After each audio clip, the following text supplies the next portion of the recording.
তো বন্ধুরা, সকলে কেমন আছো? আশা করি সবাই খুব ভালো আছো।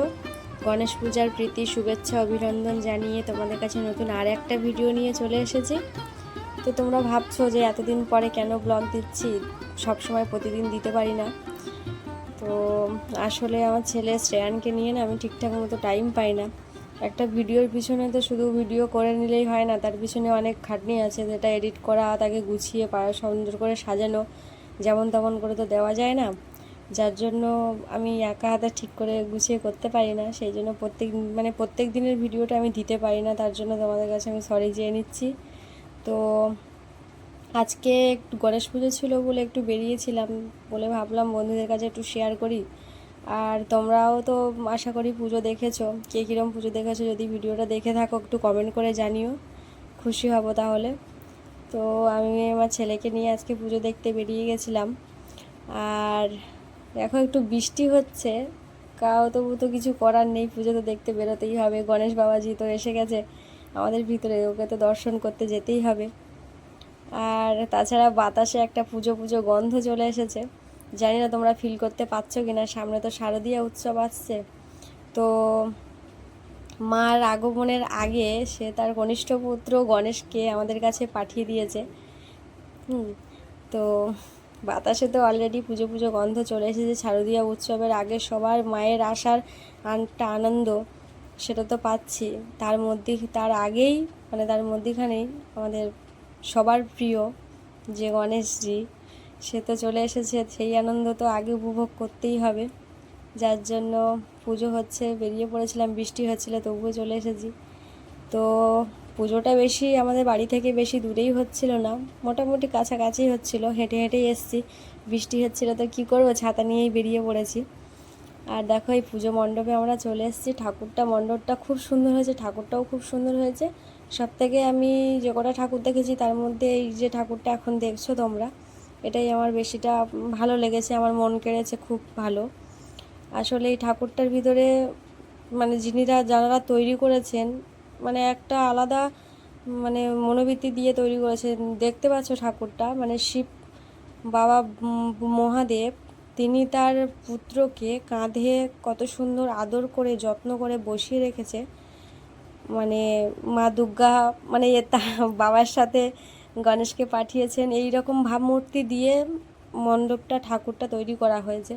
মণ্ডপটাও খুব সুন্দর হয়েছে, আমার তো খুব ভালো লেগেছে। তোমরা যদি ভালো লেগে থাকে ভিডিওটা দেখে একটু কমেন্ট করে বলো যে ঠাকুরটা কেমন লাগছে। আর দেখো খুব সুন্দর কারিকার্য, হাতের কারিকার্য, খুব সুন্দর করে ঠাকুরটা বানানো হয়েছে, খুব যত্ন করে বানানো হয়েছে।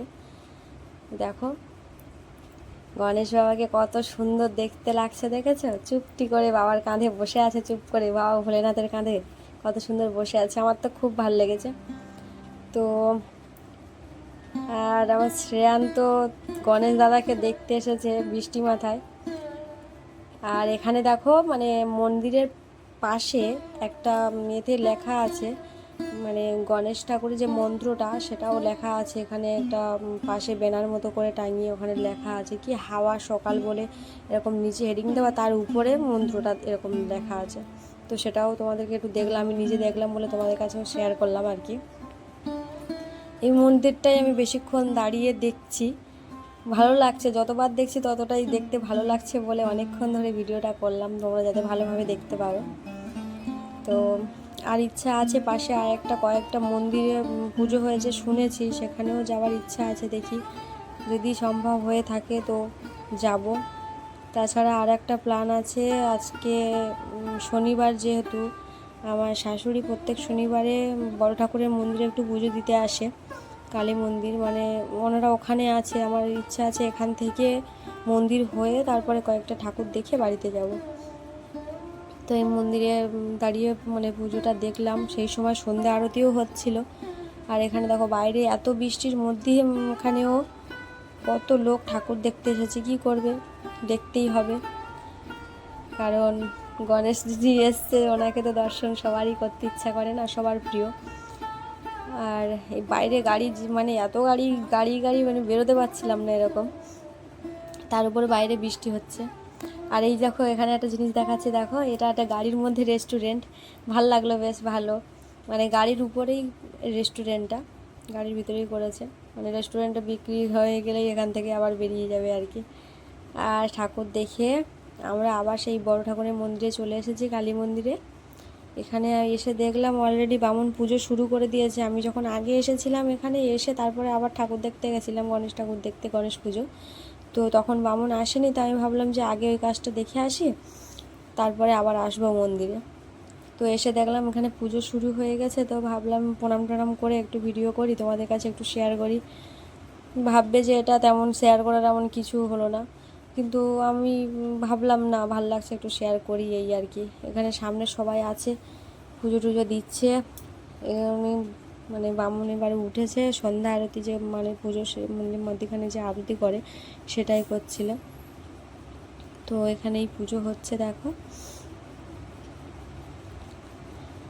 ভেবেছি যে পুজো টুজো কমপ্লিট হয়ে গেলে তারপর প্রসাদ প্রসাদ খেয়ে কারণ বাড়িতে যাব, কারণ বড় ঠাকুরের প্রসাদ তো ঘরে তোলা যায় না, সবাই জানো। তো কিছু প্রসাদ বাড়ির জন্য নিয়ে যাব, আর কিছুটা মানে এখানে সবাই একটু খেয়ে নেবো।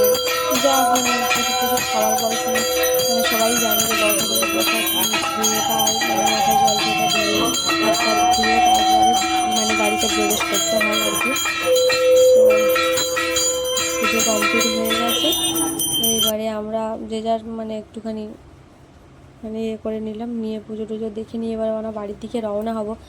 তো বন্ধুরা, যদি ভিডিওটা তোমাদের ভালো লেগে থাকে, আর বেশি বড় করছি না কারণ বর্ষার সময় ছেলেকে নিয়ে ঠিক অনেকটা অসুবিধা হচ্ছিল, ভাবলাম ভিডিওটা আর বেশি বড় করব না।